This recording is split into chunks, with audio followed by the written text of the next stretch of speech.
നമസ്കാരം. Raf talk ഫുട്ബോളിലേക്ക് അവർക്കും സ്വാഗതം. ഫിഫ വേൾഡ് കപ്പിൽ നോർവേ വേഴ്സസ് ഫ്രാൻസ് മത്സരം എല്ലാവരും ഉറ്റുനോക്കുന്നൊരു പോരാട്ടമാണ്.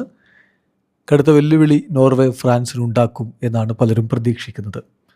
എന്നാൽ ഈ മത്സരത്തിന് ഫ്രാൻസിൻ്റെ കാര്യങ്ങൾ നിയന്ത്രിക്കാൻ അവരുടെ ഡഗൌട്ടിൽ ടച്ച് ലൈനിൽ കോച്ച് ദിദിയർ ദെഷാം ഉണ്ടാവില്ല. അദ്ദേഹം നാട്ടിലേക്ക് മടങ്ങിയിരിക്കുന്നു. അവരുടെ അടുത്ത മത്സരം ജൂൺ 26 രാത്രിയാണ്. നമ്മൾ ഇന്ത്യൻ സമയം പറയുമ്പോൾ ജൂൺ 27 പുലർച്ചെ 12:30 AM. അപ്പോൾ നോർവേ വേഴ്സസ് ഫ്രാൻസ് എന്ന് പറയുമ്പോൾ ഫ്രാൻസ് ഓൾറെഡി 2 കളി ജയിച്ച് 6 പോയിൻറ്റോടെ ഗ്രൂപ്പിൽ ഒന്നാമത്. ഒപ്പം തന്നെ നോർവേയും 2 കളി ജയിച്ച് 6 പോയിൻറ്റ് നേടിയിട്ടുണ്ട്. ഗ്രൂപ്പ് ചാമ്പ്യന്മാർ ആരാണ് എന്ന് തീരുമാനിക്കുന്ന ഒരു മത്സരമാണ്. 2 ടീമും മുന്നോട്ട് ക്വാളിഫൈ ചെയ്തിട്ടുണ്ട്.